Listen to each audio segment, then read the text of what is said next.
What is more important than a happy family life or a fleeting romantic relationship? Why do people commit adultery rather than remain faithful to their spouse? Let's listen to this story and draw conclusions. I don't think I can claim to be the perfect husband. My job tends to put stress on my life, and I admit that sometimes I don't come home in the most cheerful mood.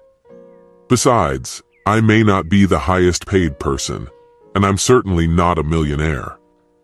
But we still live comfortably. We have a beautiful house and the luxury of owning 2 cars.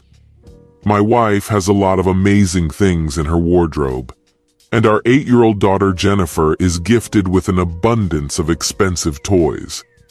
Ultimately, I see myself as a humble, single-minded person who deeply values his wife and family and strives to work hard for their happiness. Linda and I have been happily married for almost 12 years now, and for the most part, it has been an idyllic journey. But recently, there has been a shift in our relationship that has left me at a loss. Over the past couple of months, I couldn't help but notice a change in Linda's behavior towards me. She seemed detached, showing an unusual detachment. At times, she found fault with my actions or words, which was completely out of character for her. Worried, I tried to start a conversation on this topic. I asked her if she was mad at me for some unknown reason, but, as is often the case with women, she simply brushed off any wrongdoing and said that nothing terrible was happening. She just felt a little tired or had a hard day. At first, I decided to give her some time to figure out the reasons for her anxiety. Unfortunately, over time, her distant behavior began to tire and cause more and more irritation. In addition, as any married couple can confirm, unresolved problems in a relationship tend to spill over into the bedroom, causing additional complications. I have always tried to maintain a sense of spontaneity and excitement in our personal lives. Being a romantic person, I often started the intimacy process by surprising my partner with a bouquet of roses after a long day at work. Previously, these gestures did not cease to ignite passion and intimacy in the following nights. But lately, my expressions of love have been met only with gratitude and a peck on the cheek. Instead of appreciating my affectionate gestures for what they really are, she couldn't help but consider it a weak attempt to compensate for my past mistakes. Linda refrained from intimate life for weeks, and she responded to my attempts to initiate intimacy either with a lack of desire or with a classic excuse in the form of a headache. Even on those rare occasions when she reluctantly succumbed to my persuasions, she lay passively while I took over everything. Gradually, I noticed that I was emotionally disconnected from the situation. When I returned home, I focused on spending time with my daughter and deliberately minimized any attention to my wife. Naturally, all these actions only aggravated the situation. Feeling desperate, I used all my free minutes at work to think about everything. I remembered the exact moment and how it all started. Trying to find any actions on my part that could provoke a change in Linda's attitude, I searched my memory, but to no avail. My mind relentlessly replayed numerous scenarios, hoping to discover a cause and effect relationship. When I became aware of another disturbing reason for Linda's behavior, I found myself thinking about an unthinkable possibility. Can my wife be involved in an affair? Although I repeatedly assured myself that she would never betray our relationship, I couldn't help but notice some inexplicable inconsistencies. It seemed that some piece of the puzzle was missing Linda, me and a potential lover. Despite trying to convince himself otherwise, curiosity got the better of him. I delved into the research, studying the signs and clues that should be paid attention to, changes in behavior, clothing, daily routine, and other similar signs. To be honest, I haven't noticed Linda wearing any stylish outfits or looking more attractive. However, my meetings with her are limited to the fact that I return home from work, so who knows how she dresses during the day. Besides, I don't know her daily routine at all. It seems that she is always in a hurry, but for what reason? Again, it remains a mystery. And yet, when it came to her behavior, some of the signs seemed eerily familiar. Although I was thinking about hiring a private investigator, I lacked solid evidence. Having only suspicions and having no good reason to hire a private investigator, I took the matter into my own hands and began to conduct my own investigation. To begin with, I started making random calls home during the day, hoping to catch my spouse off guard. The results were inconclusive. Sometimes she was there, and sometimes she wasn't. Deciding to collect more evidence, I went ahead and bought an old surveillance camera.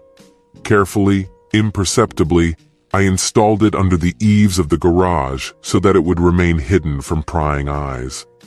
Having connected the camera to a tape recorder, cleverly hidden behind cans of paint on the back shelf, I tried to record all suspicious cars approaching the house. But my attempts were interrupted because there is something else in this story. There have been no incidents for 2 weeks now. Several times I caught a glimpse of my wife leaving the house, and only then I heard her claim that she had been at home all day. But the duration of her absence was too short to conclude that something suspicious had happened, unless her boyfriend had the miraculous ability to do everything in 1 minute.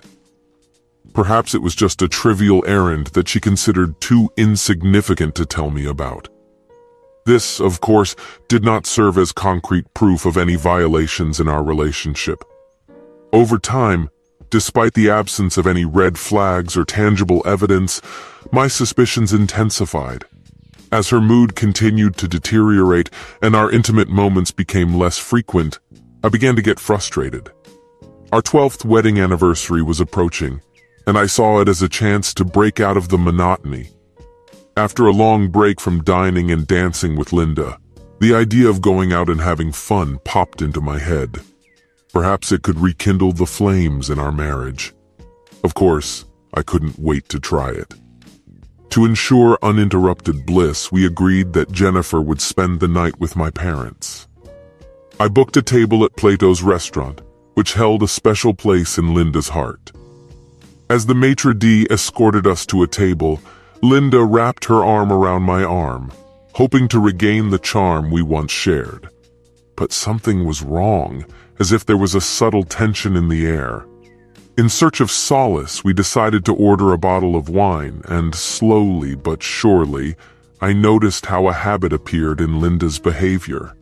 With every sip, she looked like the bright person I fell in love with.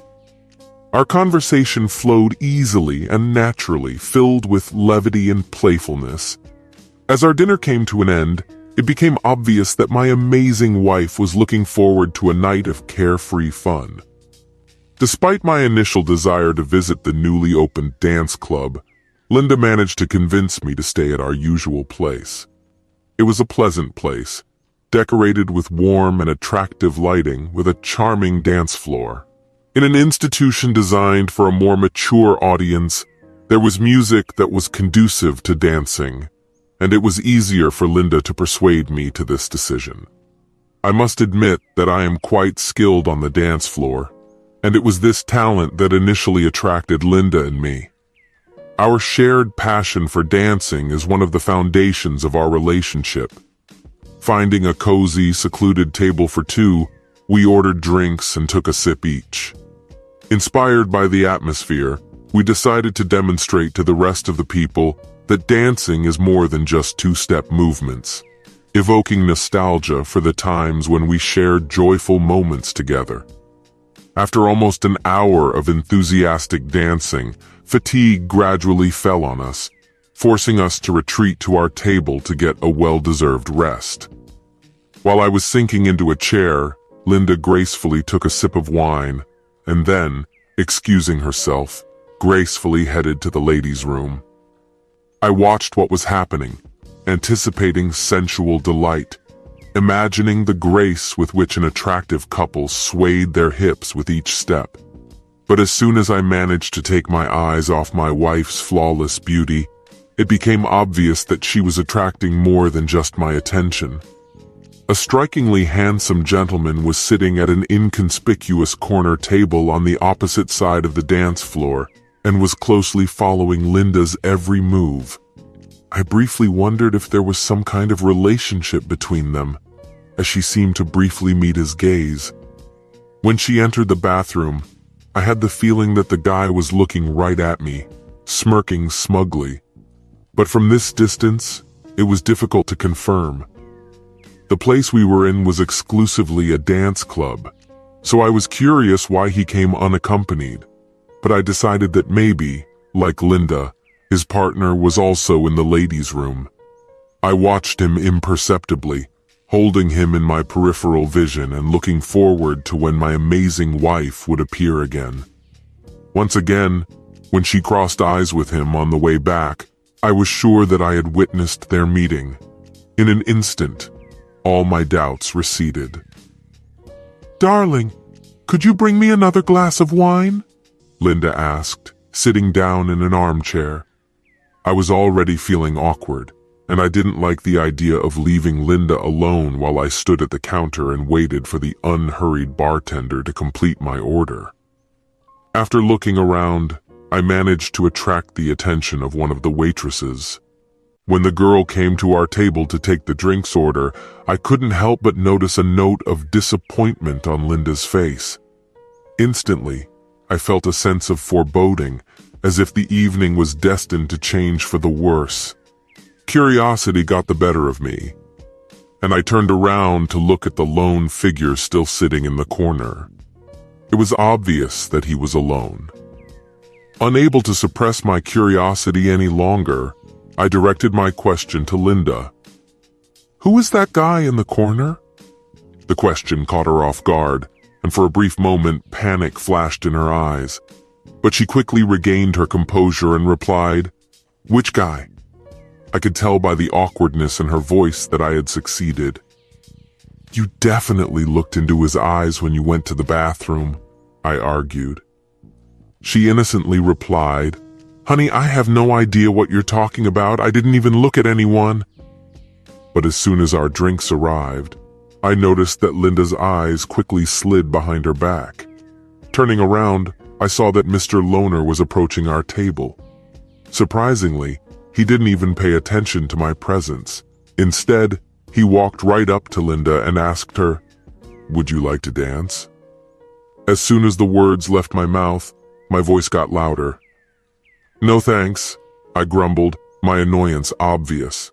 My answer seemed to elicit a response from him. With a mocking grin, he replied, "I was talking to a lady." I said, "Yes, but the lady is my wife, and I have the right to decide who she can dance with and who she can't." At that moment, Linda intervened. "Harry," she interjected, her voice calm but firm, "you're being rude." My reaction was quick. "Rude? Do you even know this guy?" I felt that my question took her by surprise, but I continued. "I was referring to this particular person. I do not know how things are between you, but he approached my wife and asked her to dance without acknowledging my presence. Such behavior is not only impolite, but also extremely disrespectful." Before Mr. Loner could say anything, I interrupted him and made it clear that I did not need his participation, since I was having a conversation with my wife. Then I turned to Linda and said that if he had asked me for permission for them to dance together, I might have considered that option. But under the circumstances, I categorically refuse. "Harry," she said. With a sharpness in her tone, she said, "You're being stupid. There is absolutely no connection between me and this man, and yes, we are married, but you don't own me. I'm not your maid, and if I want to dance with someone, then damn it, I'll do it." I couldn't understand that my wife was talking to me in such a disrespectful manner. She had never shown me such disdain before. My blood boiled with rage, destroying all hopes of a pleasant romantic evening with my wife. Despite this, I tried to restrain my anger. While I was trying to pull myself together, she continued, but in a softer tone, "Darling, all I want is a little pleasure. "But Linda, today is our anniversary and I want to have fun too. Unfortunately, watching you dance with someone else is not part of my idea of entertainment, especially after I asked you not to get involved with him. I understand that I don't own you and I can't stop you from dancing with him. But if you do decide to do it, ask him to take you home, since I'm already leaving." After spending 12 years in each other's company, I learned how to decipher Linda's emotions. When her eyes met mine, her expression clearly spoke of anger.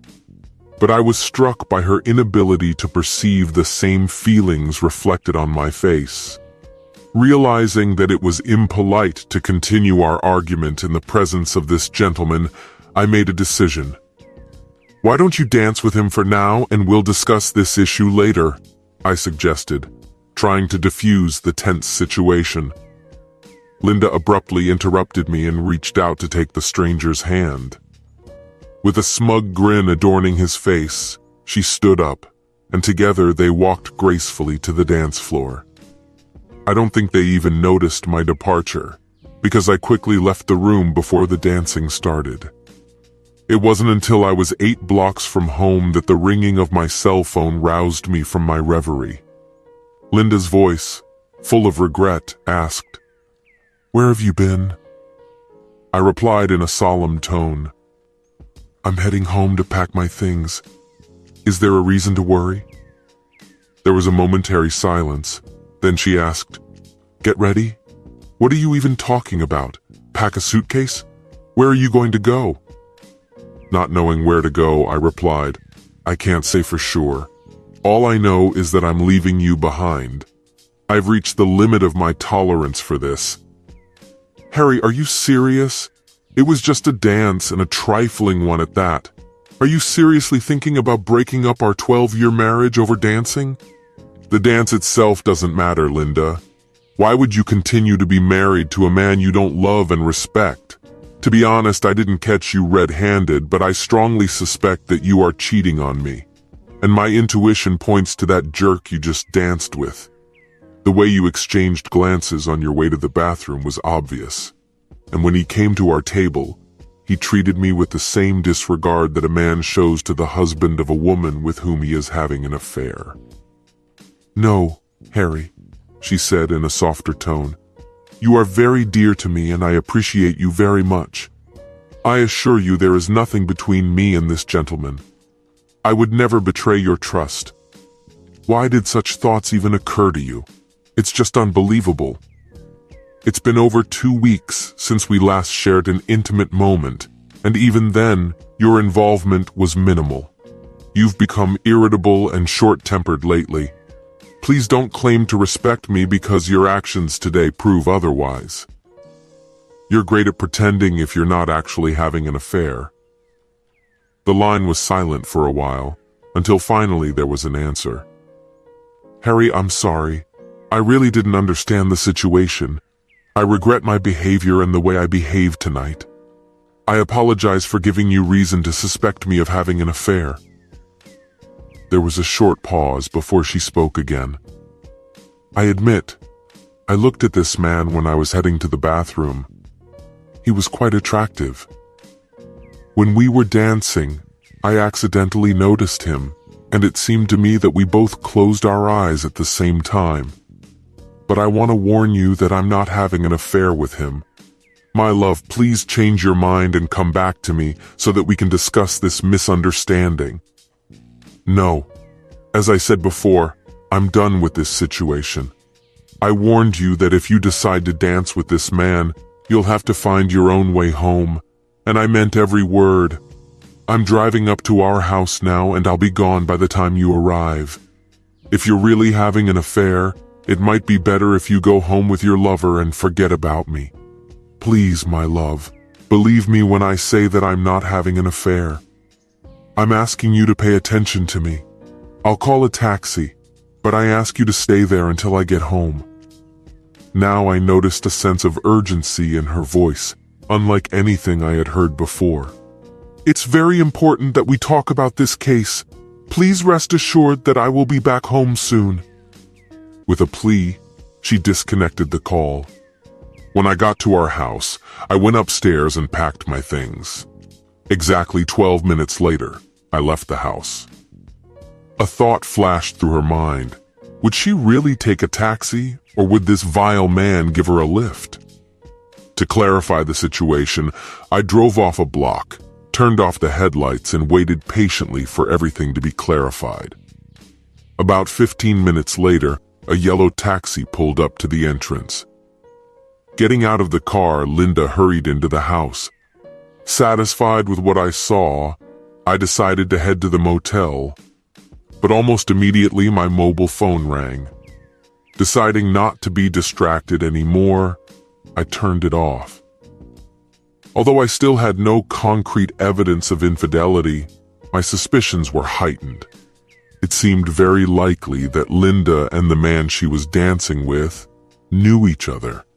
Now was the right time to use the services of a private investigator. Not being at home, Linda may have sought solace in the arms of her lover. The next day, I was flipping through the yellow pages and came across a private investigator whose ad caught my attention. Without hesitation, I went to his office and handed over the prepayment. That done, I plunged into my work. Suddenly, Tracy, my secretary, urged me to call my wife urgently. According to her, Linda had already tried to call me 20 times, which undoubtedly indicated that something was wrong. I explained to Tracy that Linda and I were going through hard times, and I decided not to answer her calls. I asked Tracy to firmly convey this idea to Linda the next time she calls. Besides, I called the receptionist in the lobby and asked her not to let Linda into the office if she came. I wanted the detective to have the opportunity to uncover any clue.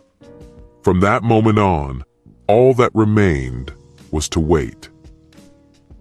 Later in the day, our neighbor Andrea called me. Anticipating that the conversation would be about Linda, I reluctantly answered the phone, not wanting to seem impolite. "Hi, Harry," Andrea began. "Linda explained to me what happened last night. She desperately wants to apologize but claims that you refused to talk to her." "That's right," I confirmed. "I found that I couldn't get along with her." A faint sigh came from the other end of the phone line, hinting at her disappointment. "That's when she mentioned your suspicions of her infidelity. Of course, you don't really believe that, do you? In the last couple of months, her behavior has taken an unusual turn, and that evening only confirmed my doubts. She claimed they were just dancing together, but that wasn't entirely accurate. They exchanged glances even before he came to the table, and his behavior towards me was undoubtedly disrespectful. Linda unconditionally sided with him and followed in his footsteps. Despite my warnings about the dire consequences of dealing with such an unpleasant person, she remained indifferent. It is very likely that there is an intimate relationship between them. Harry, please reconsider your position. Having lived next door to both of you for many years, I believe I have sufficient knowledge to determine whether Linda is unfaithful, and I have never seen any evidence to support such a claim. Unfamiliar cars or people have never been seen near your house. I beg you to believe that she understands the unacceptability of dancing with this man. Her anger is caused by your ban, not a sincere desire to challenge you. But after reflecting on your words, she realized that you were really right. Trust me, Harry. I know Linda well, and I can assure you that she is not cheating on you. She really loves you, and deep down you know it. Still, I have to admit, Andrea, I'm starting to doubt it. Her actions that night did not indicate love, that's for sure. Harry, I'm begging you, please talk to her. You can't solve anything if you don't communicate. I admitted that Andrea was right, but I wanted to stall for time until the private investigator finished his work.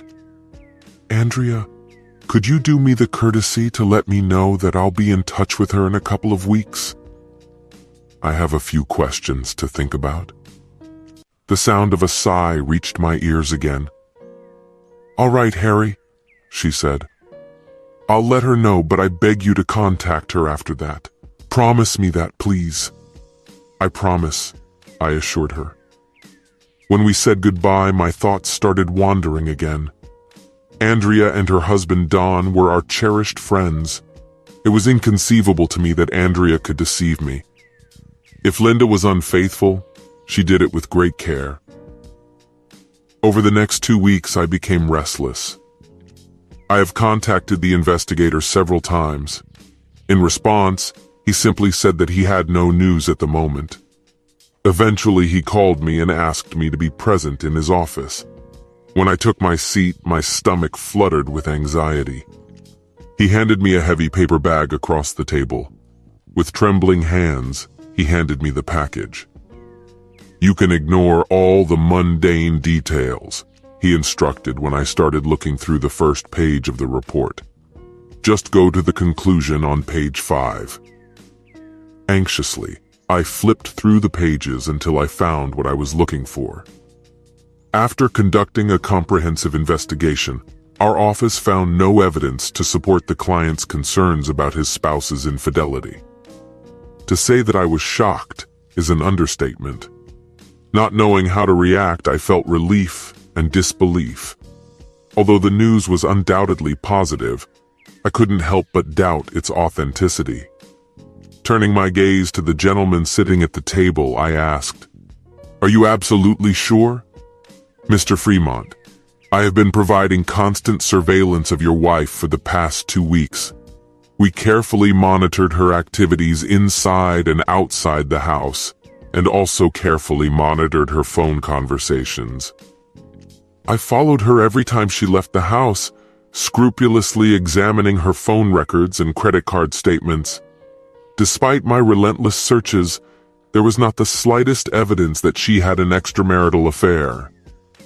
The weight of anxiety was lifted from my shoulders, and a wave of relief surged over me, threatening to overwhelm my emotions like a crying baby in his workplace. The detective advised me to return home to my wife and child, admitting that happy endings are very rare in his work. Grateful for the advice, I expressed my gratitude to him and retired to my modest motel room to collect my thoughts. The weekend was spent in deep thought. I carefully scrolled through every detail in my head, trying to figure out the confusing situation. On Monday morning, I got through to Linda. Her voice was trembling and sounded weak when she picked up the phone. "Hi, it's me," I greeted her. "Are you all right? You're not feeling well." There was a short pause, and then Linda repeated my name, filled with remorse. Harry, I'm so sorry. I do not know what I will do if you do not come back to us. I tried to be strong for Jennifer, but all I do is cry. I am so sorry. I guess I took you for granted. You were absolutely right. I should have told the man I was with that I was married and stepped aside." I heard her sobbing again, and the sound pierced the air. It dawned on me that I hadn't shown her the respect she deserved, and I couldn't figure out why. To tell the truth, I deeply admired her, and my love for her was immeasurable. "Harry, if you give me one more chance, I'll never make that mistake again. Not in a million years." Suddenly, Linda made a request that took me by surprise. Her behavior was strikingly different from what I had seen at the dance club. My silence led her to draw the wrong conclusion. "You're coming back, aren't you?" she asked. Without hesitation, I replied, assuring her, "Yes," and hastily added, "I would like to propose a temporary agreement. My ultimate wish is to make peace with my wife, Linda. But I mean the Linda I originally fell in love with and married, not the one I've been living with for the last 2 months." To my surprise, she is still present in herself, Harry. She sincerely expressed her willingness to wait for the return of her beloved man. I'm still skeptical, Linda. Despite the fact that I have gone through a turbulent period characterized by negative attitudes, lack of intimacy, and disrespect, I am still not convinced. I need to pick up my stuff from the motel after work, but I'll be back home tonight. I informed her of this, and there was a short pause in response before she uttered a word. "Harry, I love you," she confessed, her voice full of remorse. "I deeply regret the way I treated you, and I don't want to lose you." Despite her earnest pleading, I couldn't deny that I still had some doubts, as my anger hadn't completely dissipated yet. Despite the overwhelming evidence to the contrary, I had an unshakable feeling that Linda was somehow connected to the man from the dance hall. When the day came to an end, I packed up my things and headed home. Jennifer impatiently rushed to meet me, almost grabbing me on the threshold, and anxiously inquired about my whereabouts. I mentioned that I had been away from home for a long time, unaware that she was not paying attention to the difficulties we were facing. Linda, who was also present, hugged me warmly and showered me with affectionate kisses. I reciprocated the passionate kiss, unable to deny my deep love for my wife. This incident happened 2 years ago, and since then our married life has been exceptional. Linda has once again become the woman I fell in love with, both in the intimate sphere and beyond. A few months ago, she pleasantly surprised me by celebrating her birthday. Previously, we always considered Linda's birthday to be a significant event. But it wasn't until I got home that we started celebrating my own birthday. Last night was our 14th wedding anniversary, and this time Linda took charge of the whole evening. When she came home from work, she pleasantly surprised me by giving me dinner tickets to the theater with my beloved play, The Man from La Mancha. Then, we went on a serene trip to the shore of the lake, strolling along the beach. When the moon rose and a light breeze blew from the lake, the atmosphere became truly enchanting. "I thank you from the bottom of my heart for the magnificent anniversary celebration," I whispered, taking her in my arms, and she quietly asked, feeling an undoubted desire to snuggle up to my trousers. Realizing that it was necessary to take it off, I nodded in agreement. 30 minutes later, we were inside the walls of our bedroom, passionately tearing off each other's clothes. Surprisingly, Linda did not give up her courage for this evening. Even now, I'm wondering if she betrayed me or not, forever remaining in the dark. But one thing remains certain. I am grateful that I decided to return home. Despite the early onset of spring according to the calendar, only today Linda was able to go outside without a winter coat. This marked an important moment in Chicago's history, as another winter had passed. Outside, Linda inhaled the invigorating scent of morning dew, a reminder of the serene April rain that had been gently pouring all night. A smile graced her face as she remembered how comfortably and securely she lay in bed, wrapped in her husband's arms, and the rain created a soothing melody. As she walked to the car, she saw stunning blue wildflowers blooming on the lawn.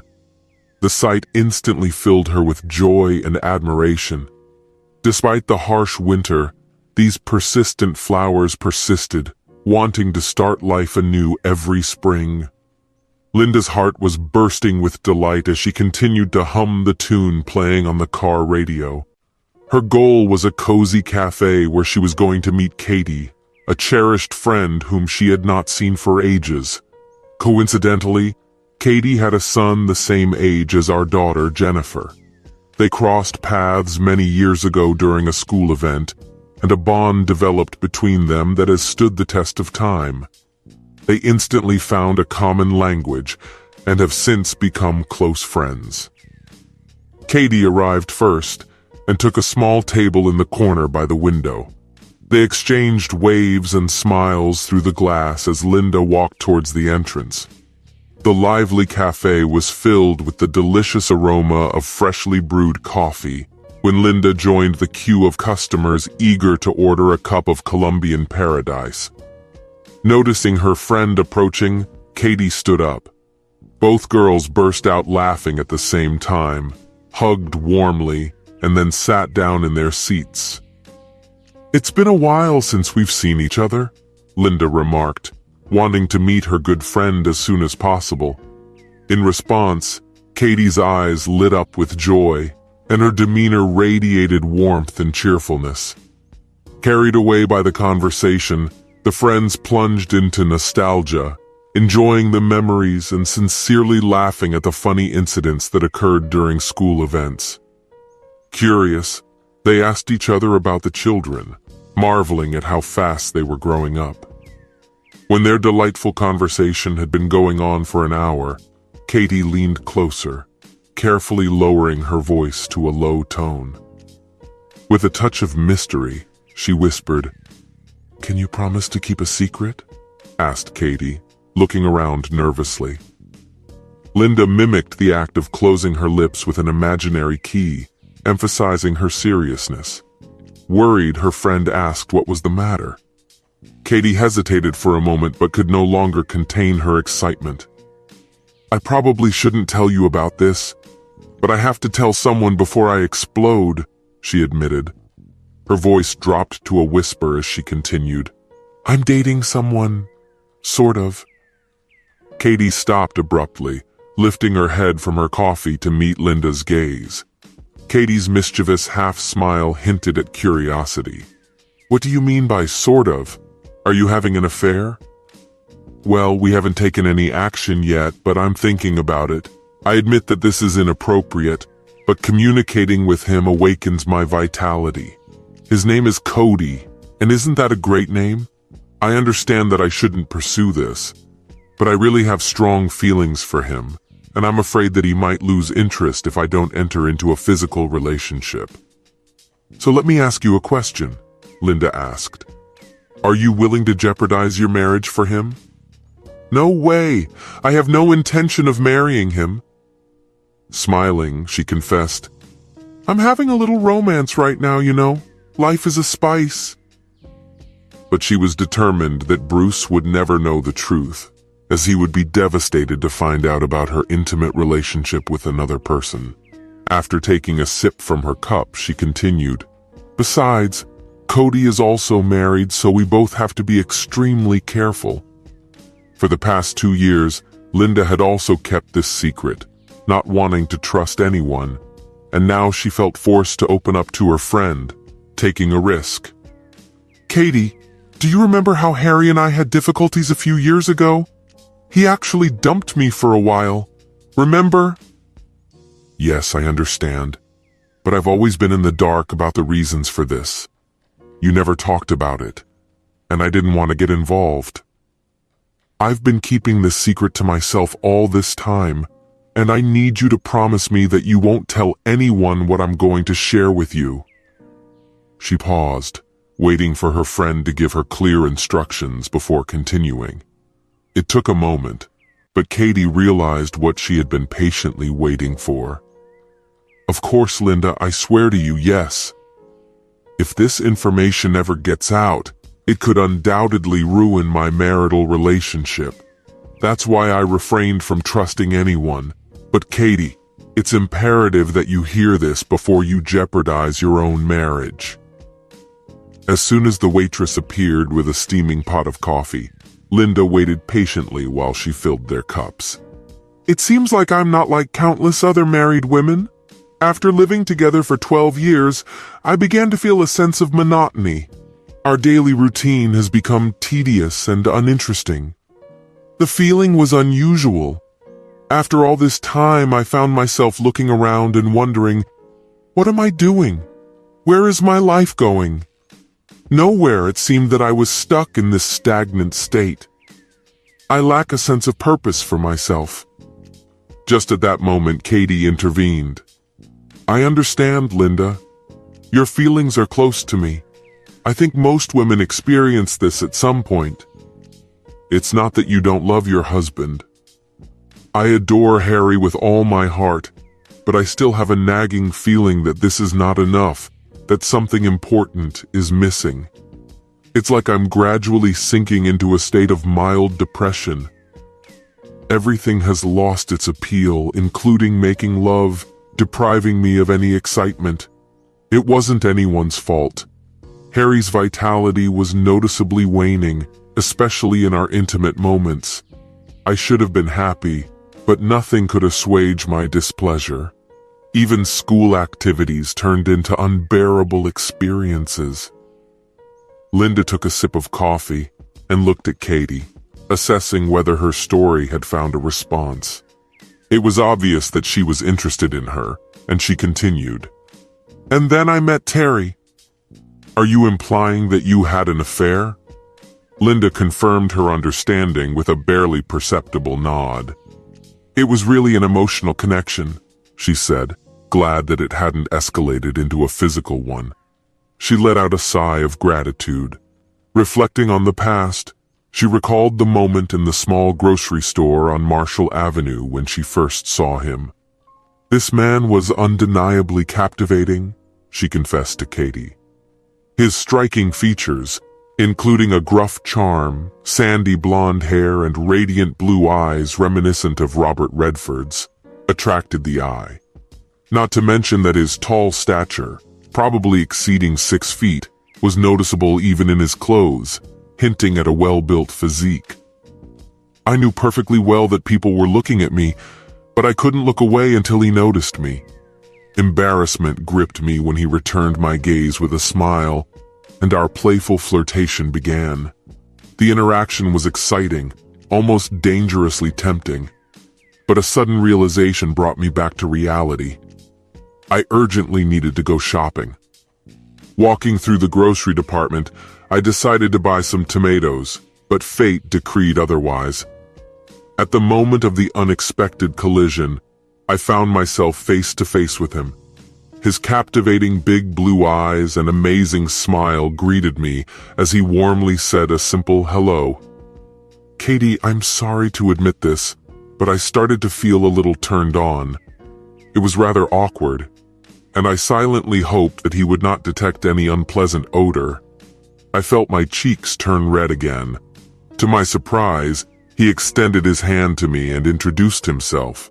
Even though he noticed my wedding rings, he looked unfazed and eager to spend time with me. The idea that someone like him was interested in me was very flattering. We struck up a friendly conversation and exchanged jokes as we walked through the shopping aisles. In the end, we came to the cash register. Katie's friend shared the story with her, and she listened carefully, as it seemed strangely familiar to her. A flashback flashed through her mind of how she got the man's phone number and his invitation to lunch. She almost threw away his business card, dismissing the idea of a passionate affair that would surely end in disaster. "What? You didn't do that?" her friend asked, intrigued. Katie grinned to show that she hadn't thrown the card away. Instead, she hid it in her purse, realizing the possible consequences. As I was returning home, thoughts of Terry occupied my entire mind. Just as I was putting away the groceries, Harry came in. Overwhelmed with guilt, I impulsively attacked him when he offered to help. Perhaps it was an unconscious defense mechanism that worked. Harry innocently asked if anything had happened. At that moment, I decided to come up with a lie. I claimed that I was just tired after going shopping. In fact, I felt a sense of euphoria. Regretting her action, Linda admitted, "Deep down, I knew that contacting Terry was morally questionable. Knowing how vulnerable I was because of the emotions that overwhelmed me, I kept repeating the word no in my mind. But I couldn't resist the urge and eventually found one of the few remaining payphones in the city. I dialed the number written on the card he gave me, and we decided to meet for lunch the next day. Filled with fear and anticipation, Katie waited patiently for her friend to take another sip of coffee before sharing her experience. She confessed, "Kat, when I went to the restaurant, my emotions were in complete turmoil. I was horrified and delighted at the same time. Besides feeling extremely excited, I couldn't help but remember the moment of our conversation when Terry leaned over and gently took my hand across the table. It reminded me of the innocent excitement I felt on my first date. I must admit, the desire for intimacy with Terry overwhelmed me, but something inside me, either conscience or fear, did not allow me to act. But Terry did not lose his head and started seduction tactics. He started talking about how Harry doesn't recognize or appreciate the incredible woman that I am. I can't believe how stupid I was. I totally fell for it. Gradually, I began to feel bitterness towards my own husband. It didn't take Terry long to convince me that Harry didn't appreciate me enough. "Oh my God, Linda, it's like I'm experiencing the same thing," Katie exclaimed. "That's why I'm sharing all this with you, Katie. I want you to realize what you can get into. Has the guy you're dating mentioned Bruce yet?" "No, not at all." Katie paused, considering her answer. "Well, not really." He asked, "Does your husband realize the size of his fortune?" Or something like that. "Yeah, and naturally you start thinking about it, don't you?" "Well, Katie, everything is unfolding right under your nose and you don't even know it. When Harry left my life, he claimed that I had been unhappy with him for 2 months. I was completely unaware of my actions. This pattern of behavior extended to our intimate moments. I just couldn't muster the enthusiasm for a close relationship with a man who, in my opinion, underestimated me." As she talked, she noticed a sudden understanding dawning in her friend's eyes. "Think about this, Katie." She paused, prompting her to think deeply. "What kind of man has an affair with a married woman? Can you even imagine Bruce being that kind of person?" Katie immediately responded with a strong denial, being sure of Bruce in particular. "That's right!" Linda exclaimed, emphasizing her point of view. "So why put your marriage in danger for the sake of a man capable of such actions?" While Katie was thinking about Linda's words, her thoughts were interrupted by Linda, who smoothly continued her story. "Next week we met again for lunch. It was getting harder and harder to stay loyal to Harry. With each meal, his persuasive attempts to lure me back to the apartment grew stronger. I noticed a note of disappointment in his behavior as my excuses piled up, realizing that another lunch date would inevitably lead us to intimacy. As we were leaving the restaurant after our third lunch rendezvous, I casually talked about the need to buy a new dress for the upcoming anniversary celebration. I mentioned casually that Harry had suggested the idea of visiting a dance club that we had frequented in the past. Terry, upon hearing this, saw a chance and immediately offered to become my dance partner. I warned him against it, considering it was our anniversary and my husband might not approve if I danced with someone else. Terry, however, arrogantly insisted that it would be a lesson to Harry. According to him, it will show Harry that other men want me and maybe make him appreciate me more. How could you believe that, Linda? Terry really came, didn't he? Linda took a sip of her coffee without taking her eyes off her. She noticed him as soon as they entered the room. However, she did not dare to say a word to him. Up to this point, Linda and Harry had been having a lot of fun. But then Terry came up to her and asked her to dance, which made Katie exclaim in shock. Besides, Terry didn't pay any attention to Harry at all, being extremely rude to him. Of course, Harry leaned against the wall, offering Linda an ultimatum. Harry told me that I couldn't dance with him, knowing full well about my occasional stupidity. Despite the fact that I was angry, I defiantly declared that I would still dance with him. Harry warned me that he wouldn't be there when we got back from the dance floor. But people tend to make empty statements, so who believes them? Katie noticed that Linda's eyes filled with tears as she told her story. When we started dancing, I told Terry about his inappropriate behavior towards Harry. I asked him why he was so rude, to which he replied that he wanted to prove his superiority over Harry. I felt a surge of anger. On the dance floor, Terry held me tightly next to him, and it bothered me.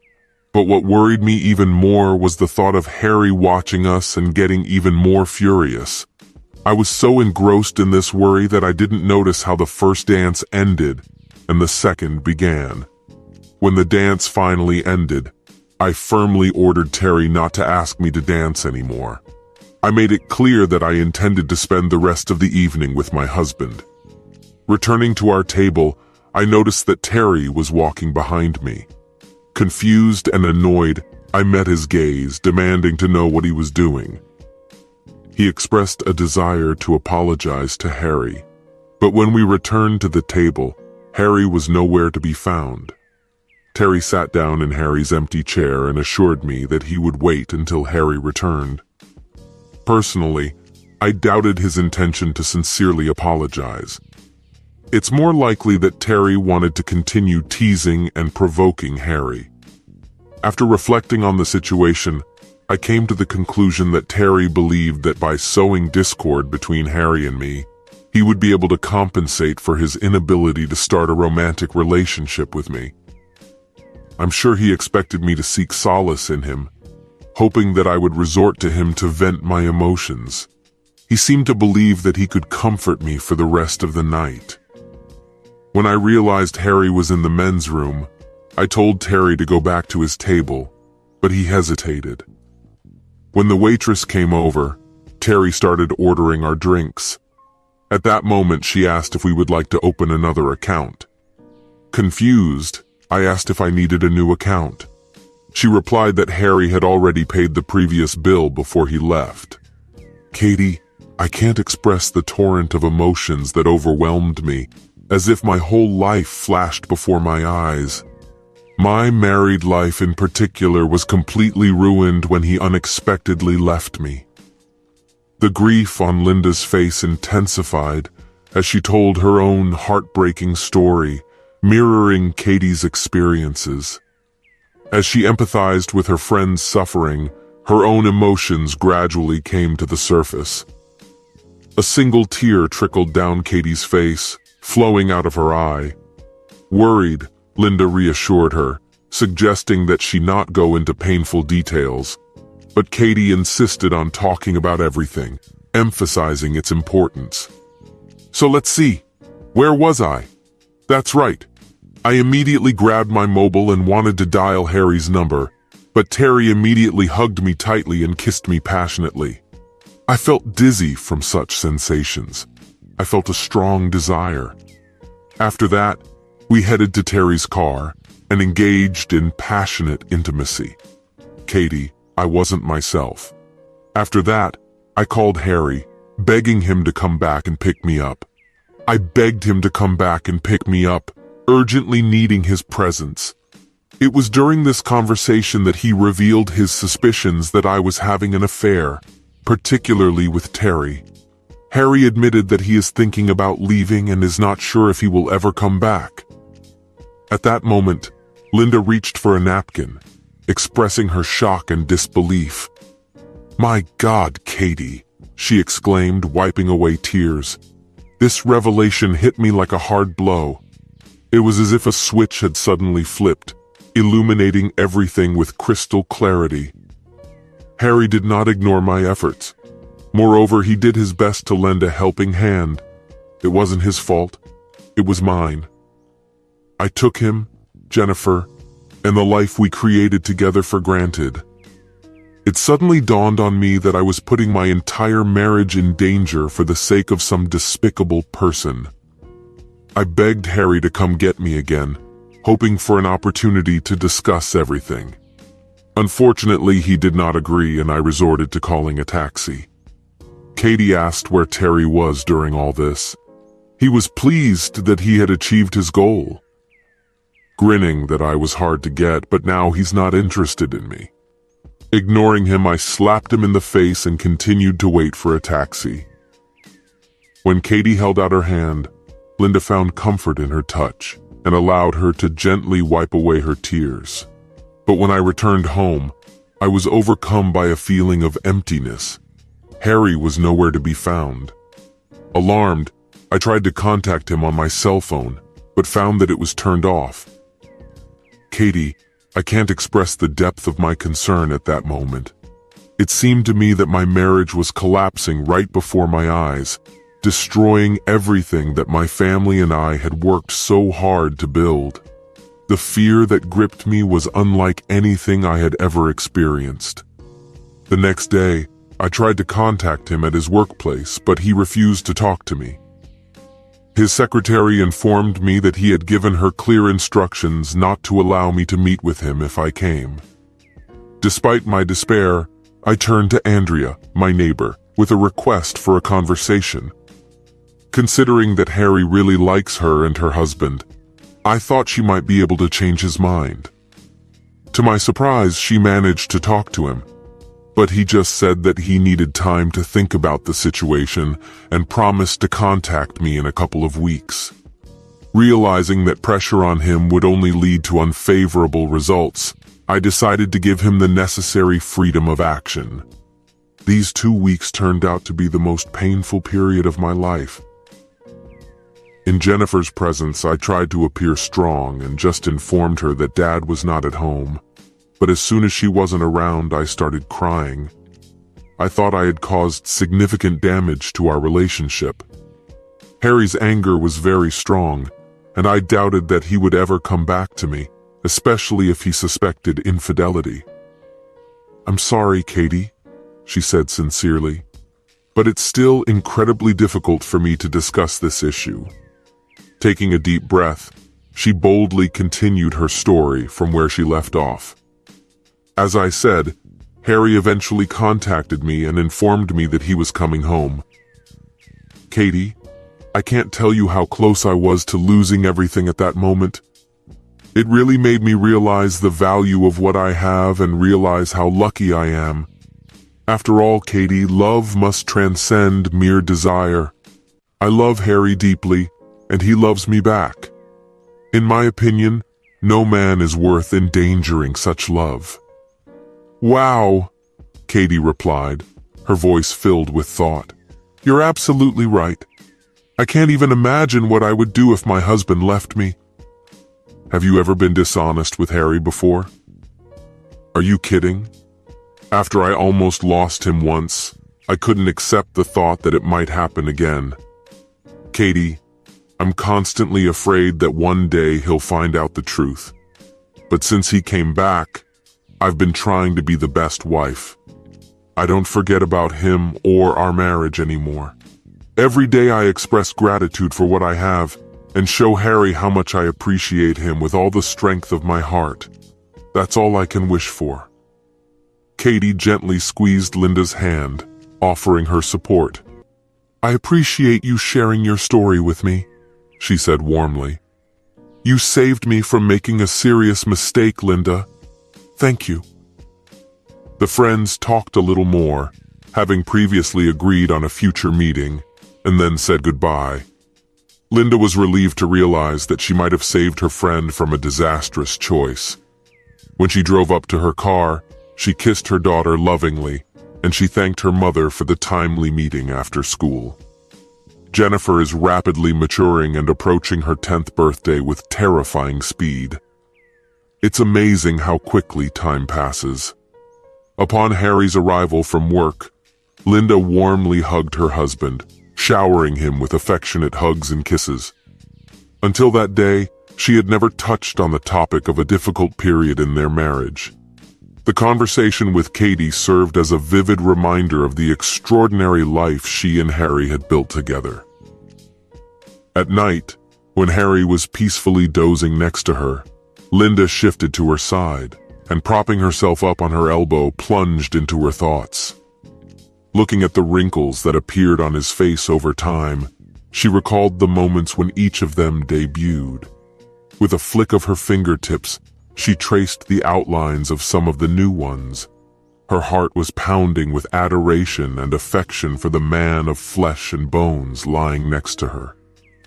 Linda silently bent down and gently pressed her lips to his. But when their mouths met, Harry's lips curled into a wide grin.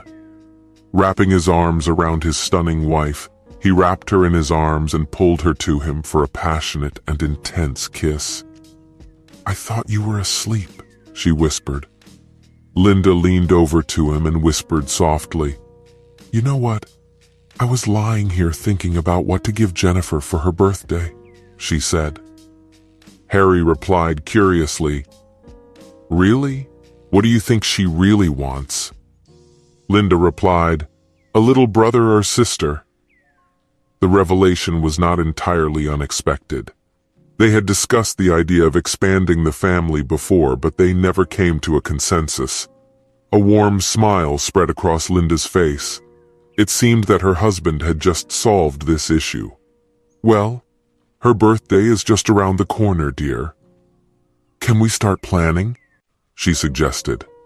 Harry's grin widened. "You're reading my mind," he exclaimed. Linda was happy in the hope of replenishing their family, but not for long. The next evening, Harry never returned home after work.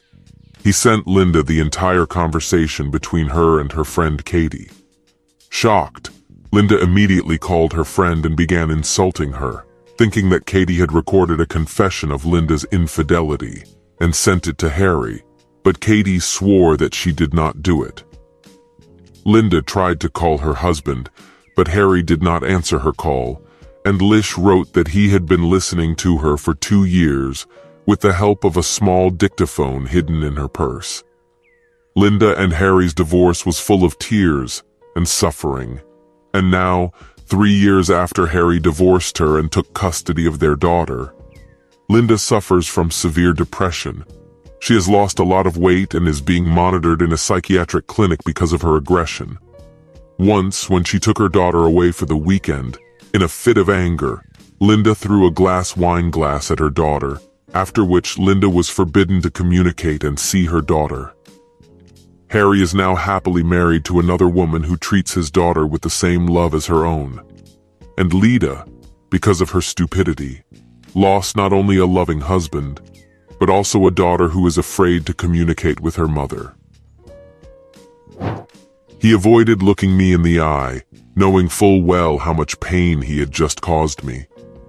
It was impossible not to understand the extent of my resentment, given our long-standing friendship since the 3rd grade and his role as best man at my wedding. Brandon knew me better than anyone else. Trying to assuage his guilt, I reassured him, "Relax, buddy, we're not beheading messengers anymore." Doubt crept into my mind when I asked the question, "Are you absolutely sure she didn't spot you?" Although I couldn't state my confidence with certainty, as soon as I entered the room, I noticed her presence and instinctively turned to approach her. When I saw her in a passionate embrace with another man, I hurriedly looked away and tried to retire to a secluded corner. Although I wasn't sure if she noticed my presence, she didn't show herself in any way. Recently, my closest friend told me the sad news about my wife's infidelity. He got in touch during my office hours and asked for an evening date for a drink. As soon as I looked at his face, an unmistakable feeling of anxiety gripped me. Knowing Brandon's habits, I knew it would be fruitless to pester him with questions about his restless state. He was exhausted and speechless, and I had no choice but to patiently wait for the revelations. After spending about 5 minutes chatting and casually sipping beer, he eventually got to the point. "Rob, I'm really sorry to bring bad news, but I have to tell you that Barb is unfaithful to you," he confessed, apologetically. My initial instinct was to protest vehemently, to declare that he was deeply mistaken. But deep down, I knew he was telling the truth. Having known Barb as long as I had, it was extremely unlikely that he could mistake someone else for her.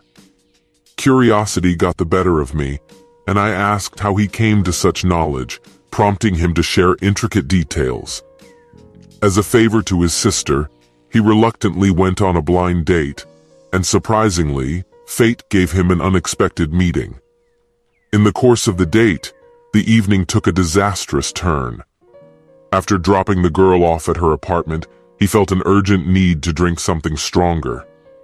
Being in an unfamiliar area, he decided to find the nearest bar. Upon entering the establishment, he saw Barb leaving the dance floor, accompanied by a mysterious man. They headed to the booth adjacent to the wall, and before he sat down, an unexpected sight unfolded in front of him. Barbie was passionately kissing a stranger. Shocked, he settled into a chair, forced to watch what was happening.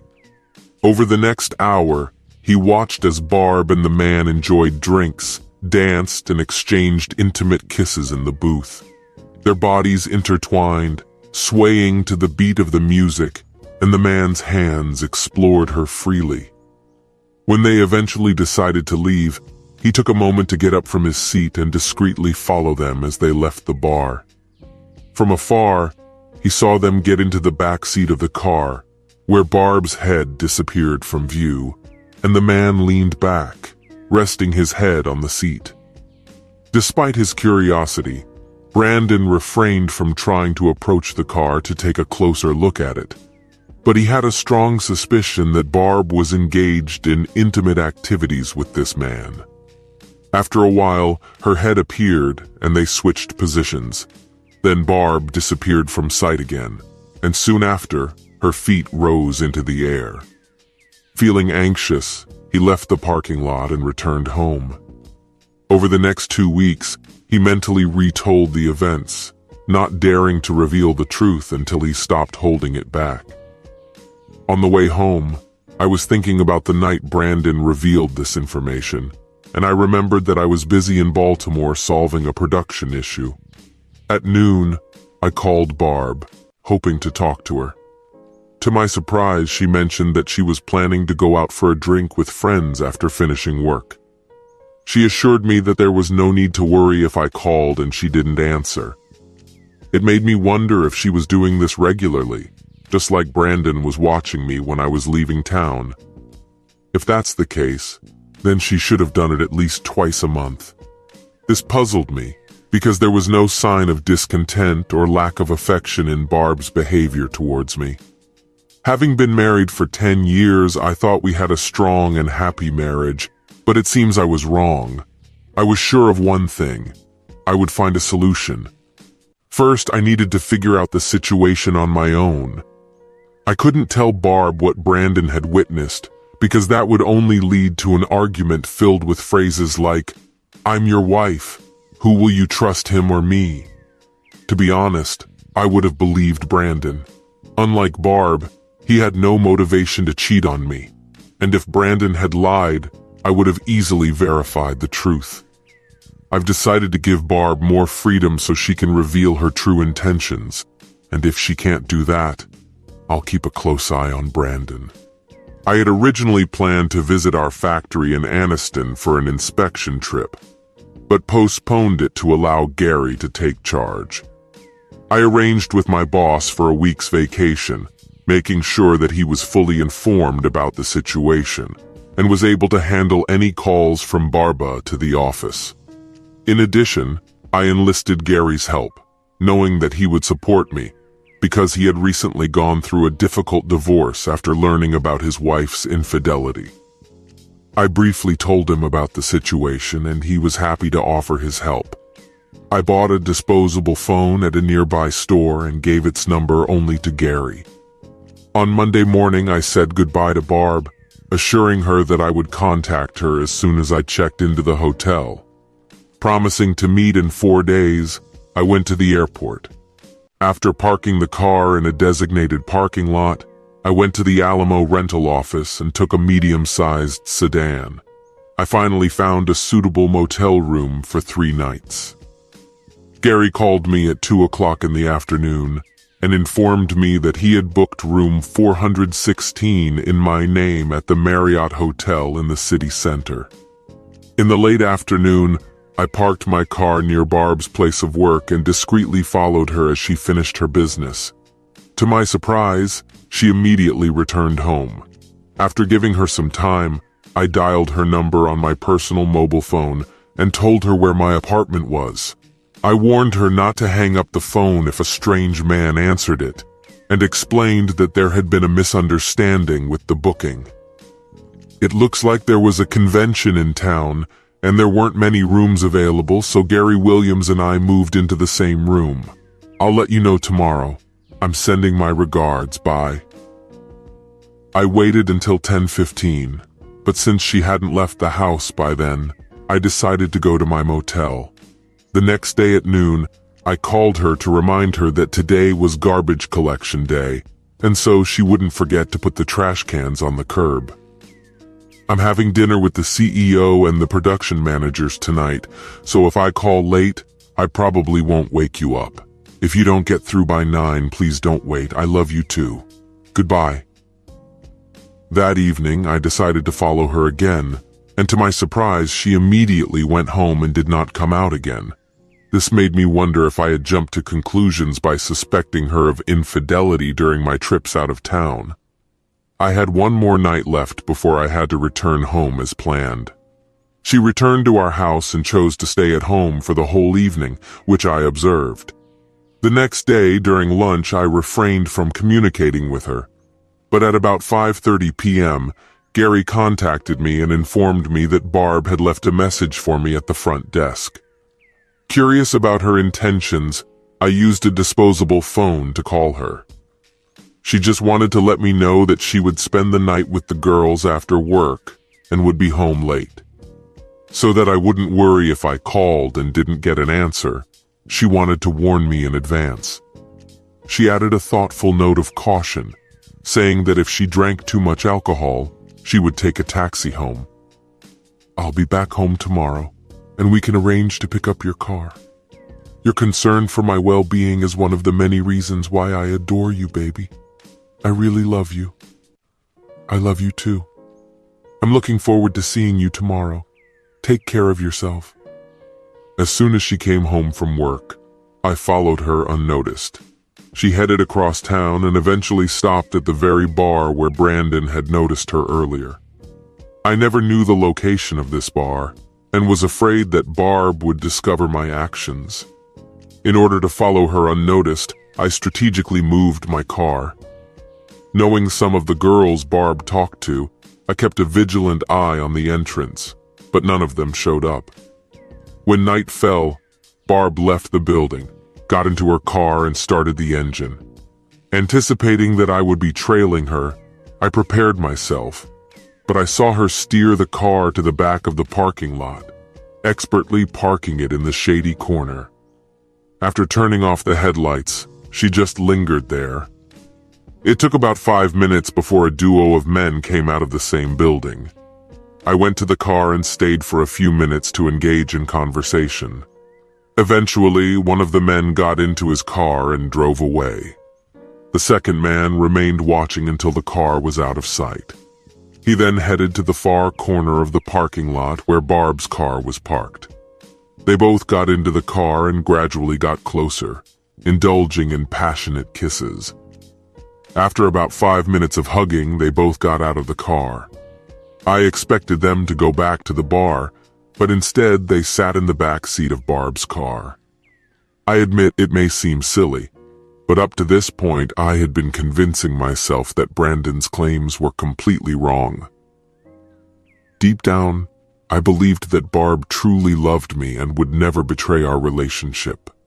I stubbornly adhered to the belief that there must be a logical explanation for all this. But as soon as I saw that she had deliberately climbed into the back seat, my denial instantly disappeared from both my head and my heart.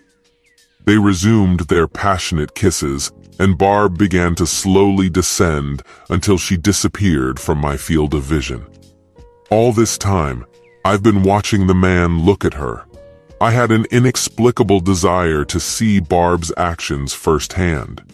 Just knowing that Barb was having sex with this man wasn't enough for me. I craved visual confirmation. Getting out of the car, I carefully walked towards Barb's car, trying not to let the man notice my approach. As I approached, Barb's moans became audible. I straightened up to get a better view of the situation inside the car. To my surprise, Barb was stripped from the waist down and expressed a sense of urgency. "Hurry up, my love!" At that moment, I couldn't contain my delight and began to applaud violently, shouting "Bravo, bravo!" in recognition of the outstanding performance of the first act. Barb looked up when she saw me, and her complexion paled instantly. I've heard before that faces turn pale, but this is the first time I've seen it with my own eyes. "You put on an incredible show," I exclaimed, unable to stay in the second room because of urgent personal matters that required my attention. While Barb was trying to free herself from the man's grip, I turned around and headed back to the rental car. As I was preparing to leave my parking spot, Barb got out of the car and hurriedly approached me. She signaled me to stop, and I gradually slowed down. I pulled out of the parking lot and headed back to the motel. The next morning, I went to the airport, returned the rented car, and picked up my car from the long-term parking lot. Before continuing my day, I went into the office where Marcia, our secretary, informed me that Barb had made several phone calls and stressed that after receiving the messages, it was urgently necessary to contact her at her workplace. After expressing my gratitude, I went to my office, where I immediately contacted the company's lawyer to get recommendations from him on finding a reliable divorce lawyer. After receiving the recommendation, I did not waste time and immediately dialed the specified number. Fortunately, the lawyer was ready to meet with me on the same day, and I quickly made an appointment. With a determined attitude, I diligently took all necessary measures to protect my interests. First, I took the initiative and canceled all joint credit cards, ensuring a clear separation of our financial obligations. In addition, I asked the local newspapers to publish an advertisement officially acknowledging my innocence of any debts accumulated by Barbara Ann Mercer, formerly known as Barnum. In addition, I have made sure that the legal department is properly notified of this important change. In general, thanks to my active actions, I have provided all possible options, ensuring myself a secure position in this difficult time. I visited the bank and decided to withdraw half of my checks and savings, deleting my name from all accounts and leaving them only in the name of Barb. Unfortunately, later that day I received sad news. Given the financial strain in our marriage, we decided to split everything equally. I did not object and suggested that he go to court if he so wished. He mentioned filing a lawsuit the next day, and I asked how to get a restraining order to keep Barb out of our shared house. He explained that getting a restraining order may not be easy unless there are good reasons. To increase my chances, I decided to fabricate a story. I informed him that Barb and her lover had threatened me with violence when I caught them together, and I was afraid that they would try to harm me in order to get life insurance. He responded positively, saying that such a threat could speed up the case, but he warned that I would need to provide evidence during the hearing, otherwise the restraining order could be lifted. I assured him that this would not be a problem, as I plan to move out of the house soon, and as soon as I do, I will revoke the court order, which will save me the need to hold a hearing. I asked about the timing of this process. I am ready to be present at the courthouse from the moment it opens. In addition, if you are willing to spend $200 to speed up the procedure, we can ensure that she receives the necessary papers by 3 o'clock in the afternoon. Okay, let's get started. I ordered him to contact me as soon as Barb was notified and then returned to the office. Masha has already left, but she left 7 messages on my desk, all from Barb. In each message, I was urged to call her as soon as possible. Crumpling them into a tight ball, I quickly threw the papers into the trash. Sinking into a chair at my desk, I began to diligently look through the ads, deciding to find an apartment closer to my place of work. The next morning was devoted to watching the various ads that I had already reviewed. At exactly 1:30, I decided to sign a lease agreement for one of the apartments. At 3:10 a.m., an unexpected call rang, informing me that Barb had been properly informed of the situation.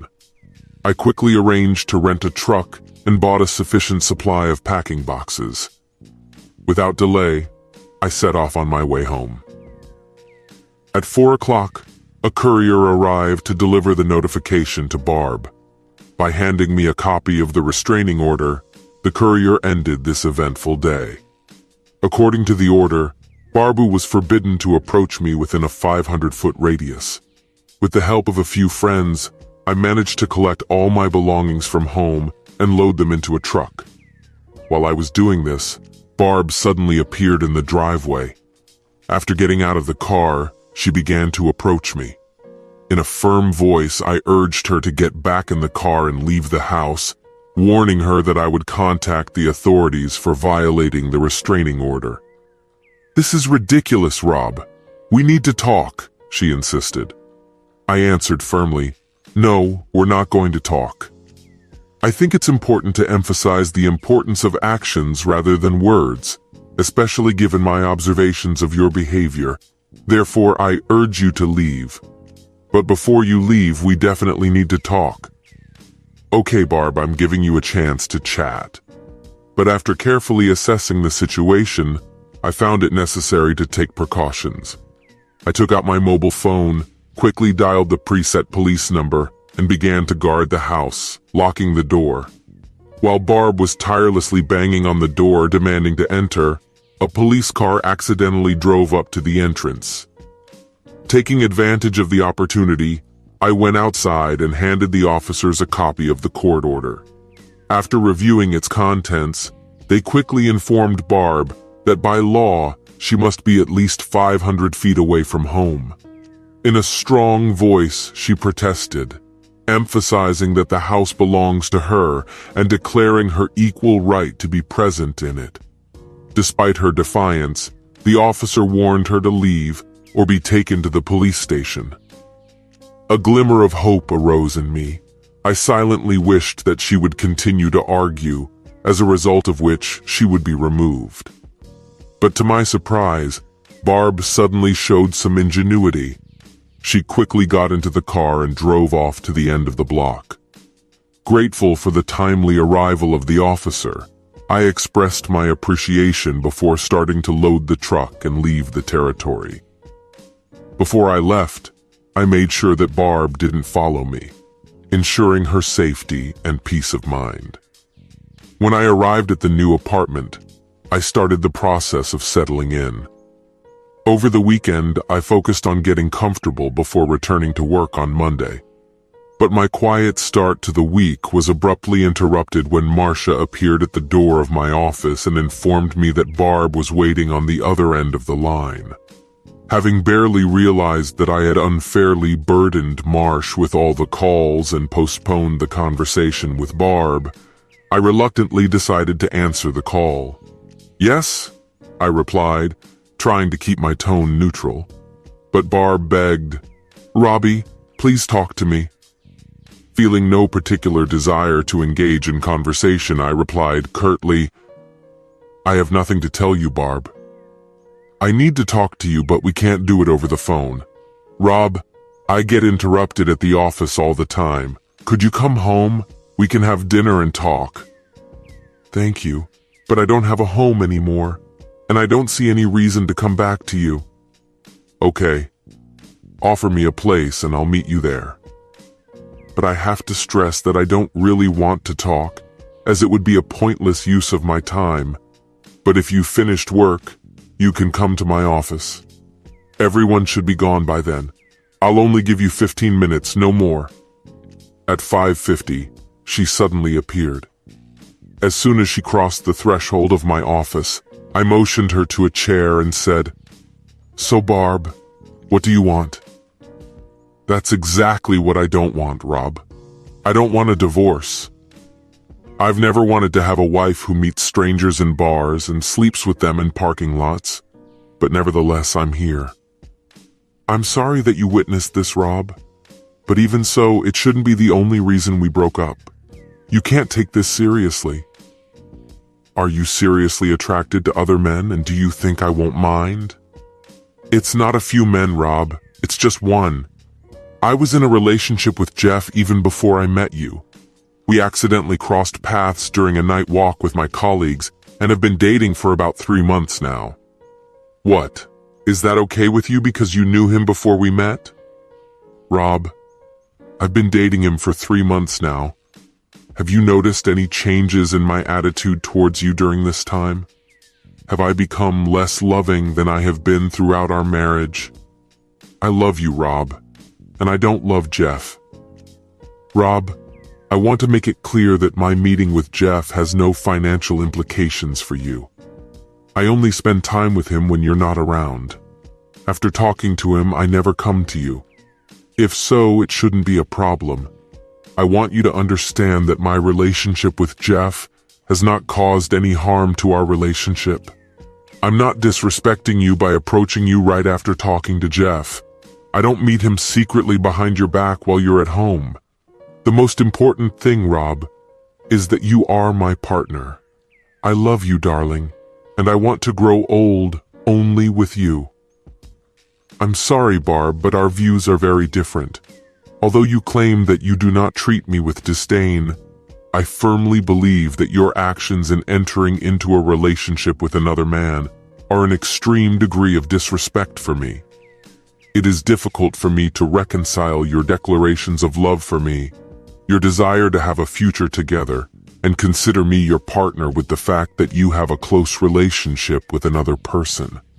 It is difficult for me to understand this contradiction. If I really held the position of your loved one, you would not be associated with Jeff in any capacity. Moreover, it is difficult for me to accept your explanation that your involvement in a relationship with Jeff is simply due to the fact that you had a history with him before our relationship. If that were true, I would have to accept that you might have had intimate relationships with several other men before we met. I only slept with Jeff because he's an exceptional lover. I believe that this clarification sheds light on the situation and somehow justifies it. It was never my intention to hurt you, my love. But if I want to save our marriage, I have to be honest with you, even if it might hurt even more. I talked to Jeff because he fulfills a certain aspect that you lack. I want to make it clear, you are an incredible person and an exceptional husband in almost every way. But when it comes to our intimate moments, I find them unsatisfactory. Our meetings on Tuesdays and Saturdays have become monotonous, predictable, and devoid of passion. After one routine meeting, you quickly turn away and fall asleep. I crave something more intense. During a casual walk with friends, I unexpectedly met Jeff. I remembered the moments when we had sex together, and how he satisfied me several times a night, sometimes even more than 4 or 5 times. I wondered if he still had that ability. Eventually, when he started showing interest in me, I agreed to meet him at the motel.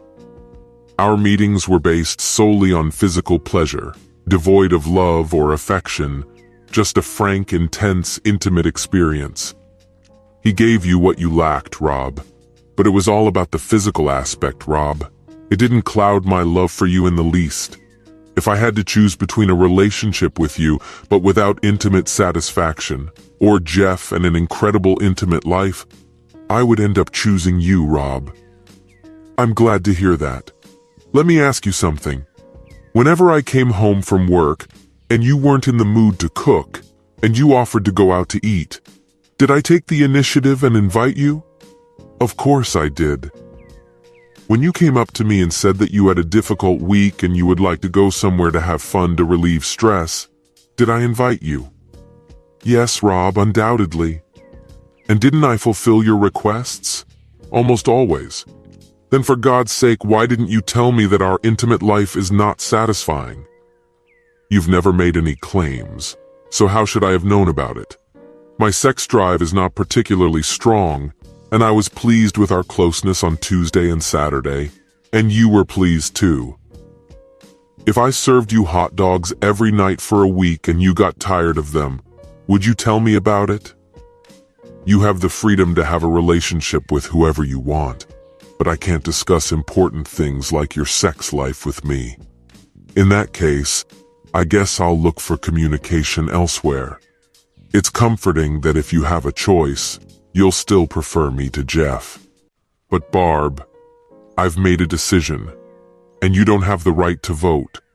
Considering the possibility of staying with an unfaithful partner or ending our marriage, I chose divorce. I gave you the opportunity to speak out, but now our relationship is over. I kindly ask you to refrain from further contact with me, as any communication may take place through my lawyer. Please go away. Rob, please think again. I really love you, my baby. Barb, please leave. Although tears were streaming down her face, she got up and left without saying another word. It's been a week since our divorce was finalized, and I haven't talked to Barb in the last 6 months. I really miss her. My love for her is still strong, and I believe that it will always be so. Reflecting on what happened, I can't help but wonder if things could have turned out differently if I had just started the car and driven away when I saw her getting into the back seat of her car with Jeff. Perhaps if I had told her about this incident when she returned home, we could have saved our relationship. Unfortunately, I decided to stay, and watching her actions in the back seat left me no choice but to part ways. May 17th didn't really matter. It wasn't some kind of significant event like my wife's birthday, our anniversary, or the day we first crossed paths. It was just an unremarkable day, an ordinary Tuesday, and that's why I chose it. I'm a whale, and after a dozen years of marriage to Lisa, our relationship was losing its spark, becoming somehow callous and predictable. Don't get me wrong, I still cherished her, and our children were my world. Lately, I've noticed that her eyes lack that same mesmerizing sparkle when it comes to intimacy. Being an incurable romantic, I decided to arrange an unforgettable night for her. On Monday morning, while at work, I called Katie, Cheryl, and Karen, 3 exceptionally attractive single women from the office. Girls, imagine that you have the ability to write the script for the most charming evening of your life, I asked. When the clock struck midnight, they all enthusiastically began to share their dreams of a trip to the captivating city of Paris. I advised the girls not to complicate the romance by offering to spend a cozy evening at home or stay in one of the hotels in the city center. By noon, they were back with a selection of ideas that fit perfectly into my financial constraints. After expressing my gratitude, I treated them to a delicious lunch, after which we eagerly began to work out our plans. Their enthusiasm matched mine, as evidenced by their joyous leaps of delight. I was warned that I shouldn't fail because there was a bet on how my evening would turn out. Having decided to prove that they were wrong, I decided to take a day off on Wednesday so that I could do everything before my wife Lisa returned home. I usually got home around 6, but Lisa was punctual and always came by 3:30 to greet our children when they got off the school bus. To convince her, on Tuesday evening I told Lisa that my parents planned to go with the children to dinner and a show on Wednesday, implying that they would not return until 8 o'clock in the evening. The children were even more delighted when I told them that I had a surprise for their mother. It has been confirmed that the children will spend the night with their grandparents, a great opportunity for my parents to pamper them, as they always do. On Wednesday, around 11:30 a.m., I left work holding my checklist tightly in my hands. Since there was free time ahead, and the children were safe with their mother, I decided to go to the store. I carefully chose a sweet postcard, a bunch of delicious chocolates, and her favorite wine. The girls gave me a detailed list of tasks, including setting the right lighting and mood music. When I approached the florist, I noticed a puzzled expression on her face as I made an unusual request to her for 2 pounds of rose petals. But as soon as I told her about my intentions, her confusion quickly dissipated. "You must really adore your wife to do such a thing," she remarked, acknowledging that there was love behind my gesture. Leaving the crimson rose petals in my hands, I went to book a table for 8 people at Lisa's cherished steakhouse. Anticipating our evening plans, I reasoned that I would need to refresh myself by 8 o'clock. In case we decide to cancel dinner, I've made sure that we have delicious steaks in our fridge ready to roast on the patio. Finally, when I arrived home, everything fell into place. I discreetly parked the car behind the house and brought all the things into the kitchen. "Let's figure it out. I have an hour to prepare everything," I whispered to myself. Over the next hour, I carefully placed bottles of wine in the freezer to cool, artfully arranged rose petals in the shape of a large heart on the bed, and with the help of pieces of chocolate wrote the sincere words, "I love you," in the center.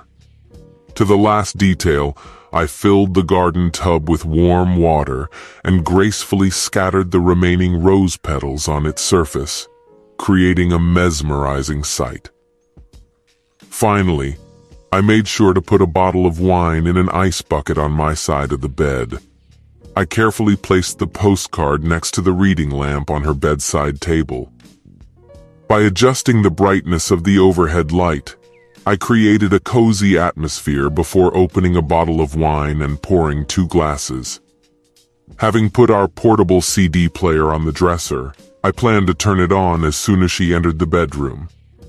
After taking a shower, shaving, and undressing, I prepared for her arrival. At exactly 3:25 a.m., the sound of a car approaching reached my ears. Feeling a surge of anticipation, I closed the bedroom door and sat at the foot of the bed, completely naked, holding glasses of wine in my hands, impatiently waiting for her to come upstairs. As I listened, the sounds of stifled laughter and thundering footsteps resembling horse tread grew louder, signaling the imminent appearance in the bedroom doorway. To my horror, it was none other than Lisa and her boss, Rick. The mere mention of them being together sent chills down my spine. Have you ever experienced the excruciating duration of 475 seconds? It feels like an eternity, especially when your gaze meets hers. In these fleeting moments, time itself seems to sigh with fatigue, or rather, it breaks into 3 heartbreaking blows. That's enough time to destroy any semblance of romance and wreak havoc in a marriage. When Lisa hurriedly burst into our bedroom, it took her brain only 5 seconds to realize that something had irrevocably changed. When the shirt hung loosely on her, unbuttoned, and the bra was thrown away, a surge of awareness flashed through her mind. In just 2 fleeting seconds, her voice box uttered the words, "My God." But it took another agonizing minute and 25 seconds to realize the harsh reality. Her world was literally crumbling. This catastrophic event could easily be called a contender for the fastest destruction of a marriage, if not for second place. In desperation, Rick quickly turned around and ran to the front door, disappearing in just 45 seconds. I saw tears streaming down Lisa's face as she collapsed to her knees. Without hesitation, I emptied both glasses on the bed and began to prepare in front of the closet. Throughout the whole process, I listened attentively as Lisa expressed her remorse and confessed her deep affection for me. It took me about 5 minutes to get dressed and firmly convey to her that she had better leave before my return. Going down the stairs, I got to my car and set off on my way to the nearest place where I could find solace in a drink. That's how I ended up at Tony's, finishing my 4th beer. I was thinking about my next actions, not knowing what to do next. Returning home at 6:30, I entered a quiet house devoid of any activity. Surprisingly, the front door was unlocked, and Lisa's car, oddly enough, was missing. After going downstairs to relieve myself, I headed for our bedroom. When I entered it, I noticed that everything remained unchanged from the moment I left. The garden tub was still filled with running water, and the wine, postcard, and chocolates remained untouched. Lisa's closet stood ajar, as well as several drawers. Sitting on the bed, I tried to collect my thoughts, but my concentration was interrupted by the sudden ringing of my mobile phone. I ignored the call, deciding not to answer because I wasn't in the mood to talk to anyone at the moment. The next morning when I woke up, I reminded myself that I needed to replace the mattress in the guest room. After packing up, I went to work. But on the way to the office, I looked exhausted, like a zombie. Suddenly, all three girls burst into my office with excited screams. Noticing my disheveled appearance, they jokingly remarked that it must have been a stormy night. Karen playfully nudged her girlfriends and teased, to which I replied that it was true. "The bitch is cheating on me," I exclaimed, Katie making Cheryl wonder about my reaction. "Survive and take care of your children," I muttered. "Please keep this a secret. I don't want to be joked about in the office," I pleaded. They apologized and offered their support if I needed to speak out. I thanked them and closed the office door. By 9:30 a.m. I had taken care of closing or changing various financial accounts, such as bank accounts, credit cards, life insurance policies, and 401k. After that, I contacted my parents and shared with them the news that Lisa and I were facing some difficulties. I kindly asked them to look after our children until the weekend, and although they were saddened, they readily agreed to help. After checking my mobile phone, I found that Lisa had left me 20 messages, which I decided to throw away. In addition, the lawyer recommended to me a competent lawyer who, if possible, offered reasonable fees. I made an appointment for Friday morning. It's amazing how the true state of affairs becomes apparent after 2 hours spent with a divorce lawyer who outlines your limited options. In this case, it all came down to the fact that your word is against hers. Lisa and Rick didn't take any action when you discovered them, and you couldn't just kick her out of the house since it belonged to both of you. What infuriated me the most was the likelihood that she would get custody of the children, the house, and a significant portion of my after-tax income, about 40%. I felt completely betrayed and helpless. He recommended seeking marriage counseling or taking a 90-day break before taking any action. "Keith, regardless of your decision, you will most likely have to pay child support for at least the next 8 years, as well as pay for the house. The best solution for you is to wait patiently and try to reduce your losses. In my opinion, I would recommend moving into a spare bedroom and creating comfortable conditions for your children," he advised. Following his advice, I left earlier and moved all my belongings to the spare bedroom. I bought a new mattress and threw the old one on the side of the road. Despite the fact that Lisa was not answering her phone, I was looking forward to her possible arrival at the house. In preparation for this, I made sure to pick up the children on Friday after work and treat them to a visit to the pizzeria. They had a great time and were looking forward to returning home. Around 8:30 p.m., Lisa finally showed up. The children immediately rushed to her, but she maintained constant eye contact with me all the time. Gradually, the children went to their rooms, and by 10 o'clock I retired to the guest room. Lisa offered to talk later, but I declined, saying that my current mood was not suitable. I suggested dispassionately that maybe we would talk tomorrow, after which I tightly closed and locked the door.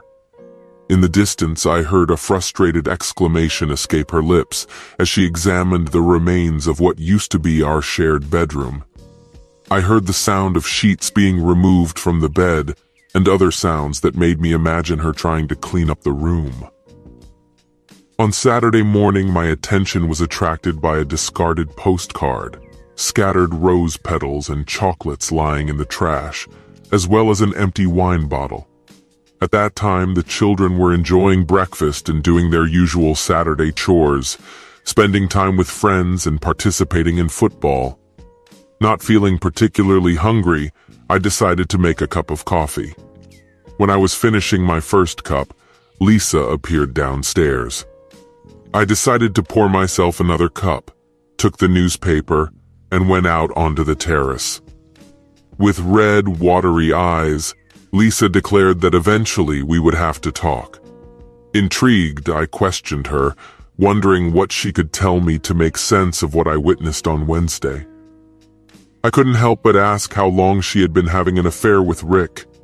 Through her sobs, Lisa begged me, assuring me that it had only happened twice. It's hard for me to trust you, and for your information, you no longer have the right to address me with such affectionate words as darling or something like that, I exclaimed. We will continue to live together for the sake of our children until I decide what is best for me and for them. It looks like you've already made up your mind. At that moment, she ran into the house, and I tore up the newspaper in anger, finishing my coffee. The next 2 weeks at work were difficult, but at least not as terrible as my life at home. After a colleague blabbed, I found that I constantly get sympathetic glances from women in my office when I pass by. My boss even asked if I needed a vacation, but I assured him that I was doing great and that I needed the job to keep my sanity. From the very beginning, my children felt that something was wrong and asked if they were to blame. Don't worry, children, I reassured them. My mother and I are going through a difficult period, but everything will be fine. But deep down, I knew that everything was not so good. Lisa tried to start a conversation with me and even attempted to seduce me at one point. But all the feelings I once had for her have long since disappeared. My mood took a sharp turn for the worse when Cheryl suddenly walked into my office just before closing time on Thursday. "Get your coat. We're leaving," she announced. I tried to object, but she interrupted me. "You don't seem to understand the situation. This is not just a suggestion. Grab your coat immediately, we're leaving," she repeated. When Cheryl and I got to our destination, we ran into 2 more members of the impressive trio. Sitting in a secluded corner at Anthony's restaurant, Cheryl turned to me after we ordered drinks.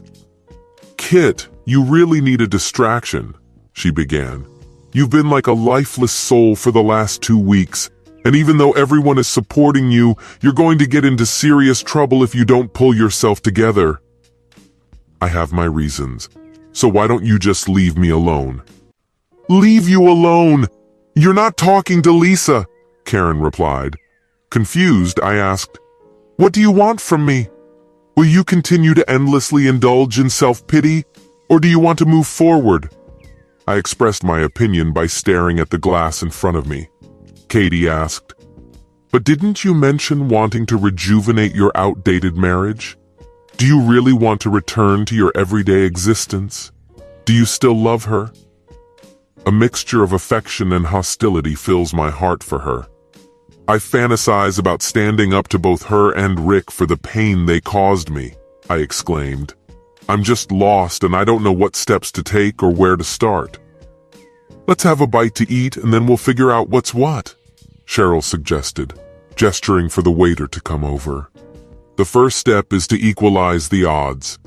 Lisa still lives with you, goes to work every day, and Rick lives happily with his wife and children, despite the fact that it was because of him that your marriage fell apart," Cheryl spat out with determination in her voice.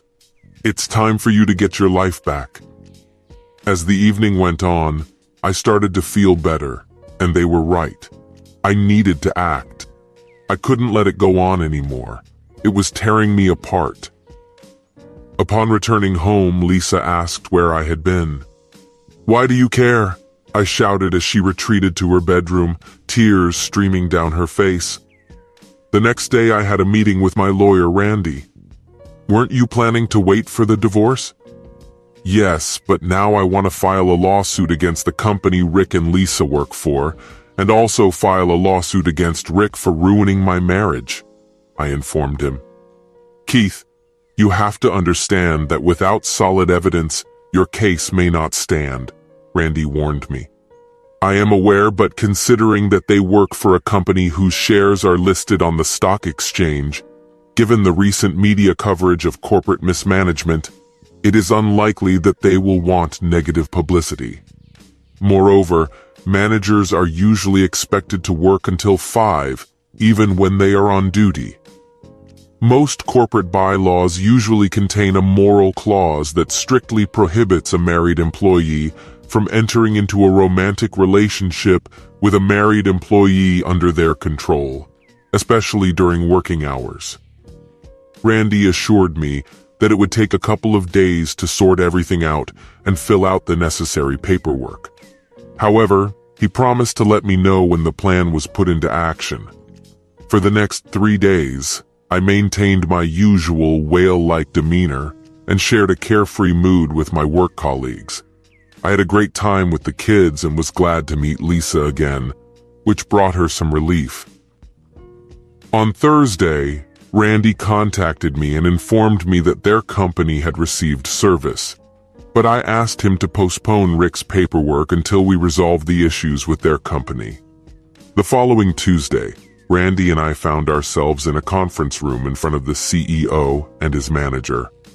After reviewing the papers, the manager noted that there were no documents related to the alleged incident. After mentioning the frivolous claims, he expressed surprise when I abruptly stood up and headed for the exit. "Well, it looks like we're going to have a meeting in court," I said, getting up from my seat. Keeping a straight face, I added, "We will collect the testimony of all the office staff. I wonder how many of them were aware of the situation."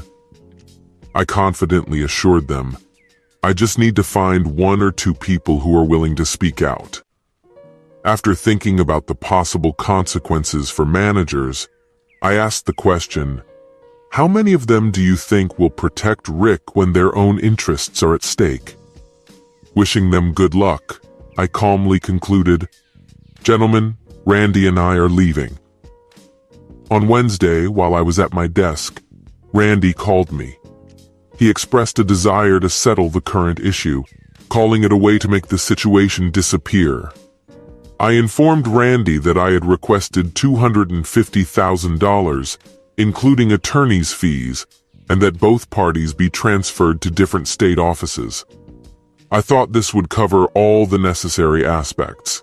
I have instructed Randy to convey that the offer remains valid until Thursday afternoon, after which we will act accordingly. Later in the afternoon, Randy got in touch again. He informed me that they had agreed to commissions and transfers, but were offering $150,000 as compensation. Please stop the negotiations and inform them that the current price is $300,000. In addition, if they submit another counteroffer, the price will increase to $400,000. Perhaps this will put an end to the discussions. On Thursday, at 3:30 p.m., Randy contacted me and informed me that my offer had been accepted. He assured me that the necessary documents would be ready for my signature by 5 o'clock. As promised, a package arrived at my office at 4:30 p.m. The person who delivered it said that he was expected, which was reported by the secretary. After carefully examining the documents and the receipt attached to them, I signed them and handed them back. After informing her that I would not be there, I mentioned that I would be out for the rest of the day before leaving the office. On the way home, I dialed Randy's number and quickly gave my instructions for Rick to come to him in the evening. The thought that I would finally receive retribution filled me with great satisfaction. I knew that I would finally be able to leave this chapter of my life behind. Upon entering the house, I addressed everyone present, urging them to bring their coats, since we were going to have dinner that evening. Despite my request, Lisa remained motionless, seemingly untouched by my words. "Come on, Lisa, join us," I urged, and a wide smile lit up her face as she eagerly rushed to get her coat. Throughout the dinner, we talked and laughed animatedly, as we have for the last 12 years. It seemed that life had regained its positive essence, although not completely. Upon returning home, all the family members expressed gratitude for the delightful evening, after which they retired to their rooms. When Lisa approached, she kissed me gently on the cheek, expressing her appreciation for the evening. Her words had a deep meaning for me, and I assured her that we would have a meaningful conversation tomorrow evening, advising her to rest a little before that. When Lisa burst through the door, she couldn't help but exclaim angrily, "Oh, you vile person! You guessed what was going to happen tonight, didn't you?" I answered calmly, "Not really, Lisa, but I guessed it." Curious, I asked, "So where is that job offer you were talking about?" In a frustrated tone, she replied, "Apparently, in Tenet, New Jersey, wherever this unknown place is located, they have made it clear that they no longer need my services here, and either New Jersey or I lose my job."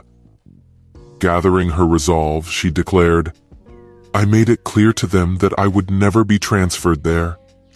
Tears were streaming down her face, and she told about the events that had happened. "They abruptly handed me severance pay and coldly gave me only 20 minutes to clear the table," she lamented. "I devoted 8 long years to this company, but in those short moments I was swiftly escorted out the door," she continued, sinking into a kitchen chair and indulging in sadness. Curiosity led me to inquire about the whereabouts of our friend Rick. To my surprise, she replied, "He's being transferred to Flint, Michigan." Frozen on the floor, she uttered these words. Known as the armpits of the Northeast, I couldn't resist slyly remarking that this couldn't have happened to a more deserving person, and a malicious grin spread across my face. "Lisa," I said in a solemn tone, "let me tell you what awaits us at this upcoming stage. What is the reason for such infidelity? During our intimate moments in the last few months, have you been thinking about Rick or about me? How often have you been cheating on me lately? How many extramarital affairs have you had? Are your feelings for me still sincere?" I informed Lisa about our meeting tomorrow at 9, adding that if everything goes smoothly, we also have a meeting scheduled with the marriage counselor on Saturday morning at 10 o'clock. Lisa was silent, tears streaming down her face as she pondered the questions in front of her. Sensing her willingness, she offered to answer them right now. But I preferred to wait until tomorrow, explaining that I no longer trust her, and I want to start everything from scratch without cheating, if she agrees, of course. I was not satisfied with her answer. In my mind, she's already gone. Can I rely on her? Absolutely not. Am I thinking about staying in this relationship? The final decision has not been made yet, but we are actively trying to figure everything out. The most difficult aspect is that we haven't had intimacy in the last 5 months, and that's what I really crave. We make love once or twice a week, so to speak, to relieve tension, but this does not compare to anything. Rick moved to Flint, Michigan. Last year I sent him a Christmas card from Florida with a message, "I'm glad you're not here." By the way, his wife and children have already arrived. It seems that the pleasant southern atmosphere prevailed over the unfaithful husband. Can you believe it? And Lisa and I continue to live in the same house, although we remain married. We sleep in different rooms. Sometimes we have intimate moments, but immediately after engaging in intimacy, I send her to her room. I do not want to sleep in the same bed with my cheating wife. I also started an affair with a beautiful woman, and Lisa notices it but doesn't mention it. I know I'm making her suffer, but she deserves it. And until I realize that I've finally forgiven Lisa, she'll know that I'm sleeping with other women, which makes her suffer.